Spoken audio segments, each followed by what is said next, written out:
Ah, yes, penguins. Nature's little gentlemen waddling around in their tuxedos like they're headed to prom. Adorable, right? Wrong.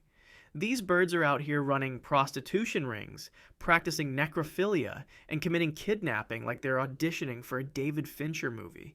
And I'm about to ruin every wholesome penguin documentary you've ever watched. You thought March of the Penguins was romantic. You thought Happy Feet was cute. Oh, you sweet, innocent soul. By the time we're done here, you'll realize these waddling psychopaths belong on a registry, not on your kids' pajamas. Let's get into it. The prostitution. Let's start with the Adelie penguins and their charming little economic system based entirely on sexual transactions. You probably think penguins gather pebbles because they're cute little architects building nests for their babies, right? Like they're out here collecting stones with pure, wholesome intentions. Yeah, no. Female Adelie penguins are running a full-blown prostitution operation. See, pebbles are valuable currency in penguin society. You need them to build nests above the ice so your eggs don't freeze and your babies don't die. But not every penguin has access to good pebbles. And some of these females aren't about to let a little thing like resource scarcity stop them. So what does a female do when she's low on rocks? She waddles her ass over to a male who isn't her partner, does a little flirty courtship bow, lets him mount her, and then straight up steals his pebbles while he's basking in post-coital bliss. It's like going on a Tinder date, sleeping with the guy, and then robbing his wallet on your way out while he's still catching his breath. Except the penguin doesn't even have the decency to ghost him afterward. She just waddles back to her actual partner with the stolen goods like nothing happened. Researchers have documented this behavior extensively. And here's the best part. Sometimes the female doesn't even let the male finish. She just fakes interest long enough to grab the pebbles and dips. These birds have mastered transactional relationships and theft in one smooth operation. And the males? They fall for it every single time. My guy really thought he was special. Buddy, she's not into you. She's into your real estate. The necrophilia.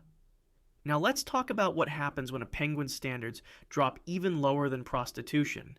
We're talking about the dead. You'd think penguins, being sophisticated enough to waddle around in formal wear, would have some boundaries, some lines they wouldn't cross. But no, Antarctic penguins have been repeatedly documented attempting to mate with dead penguins. And I'm not talking about a quick moment of confusion. I'm talking full commitment. Males will mount recently deceased females, go through the entire mating ritual, and keep trying even when the corpse is clearly decomposing. Some of them will attempt to mate with penguin corpses that have been dead so long they're basically penguin jerky at that point. Imagine showing up to a funeral and someone's trying to get romantic with the body in the casket. That's the energy we're dealing with here. Except penguins don't even have the excuse of an open bar or grief-induced temporary insanity. This was first documented by researcher George Murray Levick in 1912, but he was so disturbed by what he witnessed that he wrote his notes in Greek, so that only educated gentlemen could read them. He literally didn't want the general public knowing how depraved penguins were. The notes included observations of males mounting dead females, dead males, injured penguins that couldn't escape, and pretty much anything that wasn't actively running away. And people want to romanticize these birds? Morgan Freeman narrated a whole movie about their journey of love and devotion. Should have called it March of the Deeply Disturbed. These birds are out here making choices that would get them on a registry, but because they waddle funny and look cute, we give them a pass. The kidnapping. Speaking of deeply disturbing behavior, let's discuss penguin kidnapping. Yes, you heard that right. You probably think penguin parents are devoted, loving, and protective of their young. All those documentaries show them huddling together, keeping their eggs warm, sacrificing everything for their babies. Except when a penguin parent loses their chick, whether to cold, predators, or starvation, some of them completely lose it and straight up steal someone else's baby. Female penguins who've lost their chicks have been observed literally fighting other mothers to kidnap their offspring. They'll chase down another female, attack her, and try to drag the chick away while it's crying out for its actual parent. And here's the really messed up part. They usually can't even care for the stolen chick properly. Most kidnapped chicks die because the kidnapper is either too grief-stricken to feed them or doesn't have the resources to provide for them. It's like if someone's kid died And instead of going to therapy, they went to a playground and tried to wrestle someone else's toddler into their minivan. The intention might come from grief, but the result is a straight-up crime scene. Emperor penguins are especially notorious for this. During breeding season, when chicks are vulnerable and females are emotionally unstable from the harsh conditions, kidnapping attempts spike dramatically. Some chicks get passed between multiple kidnappers like some twisted game of hot potato, getting more traumatized and weaker each time, until they eventually die from stress and starvation. But sure, let's keep calling them nature's most devoted parents. Real devoted parents don't commit felonies when things get tough, Sharon. The abandonment. And if you thought the kidnapping was dark, wait until you hear about what penguin parents do when resources get scarce. Disney sold you on the idea that penguin parents sacrifice everything for their babies, right? Starving themselves, protecting their young from predators, huddling for warmth through brutal Antarctic winters. What they don't show you is that when food runs short, penguin parents will straight up abandon the weaker chick to save the stronger one. Emperor penguins usually lay 2 eggs, but they almost never raise both chicks.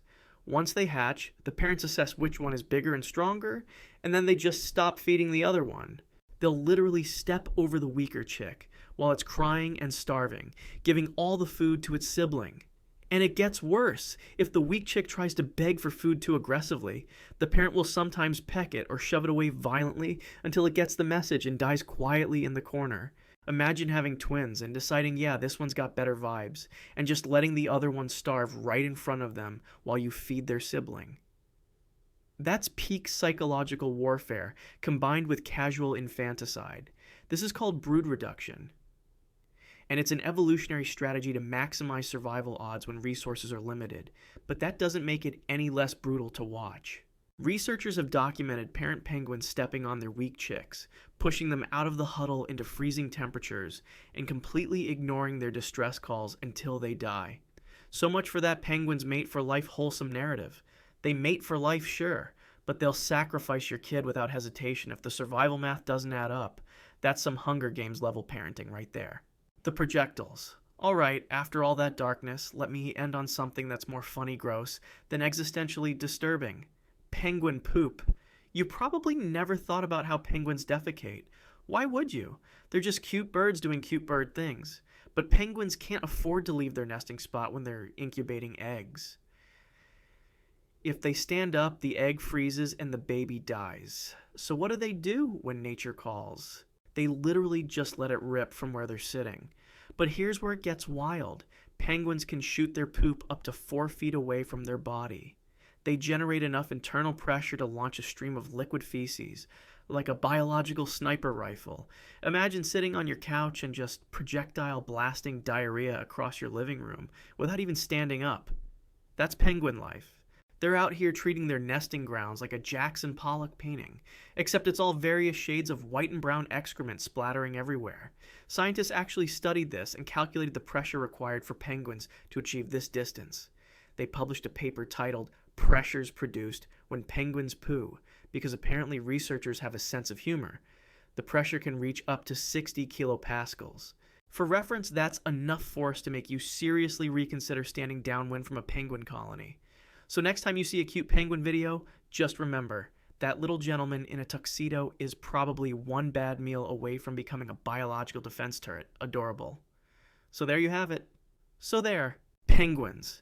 Nature's formally dressed sociopaths who engage in prostitution, necrophilia, kidnapping, infanticide, and biological warfare, all while looking like they're on their way to a black tie event. I told you I'd ruin penguins for you, and I delivered.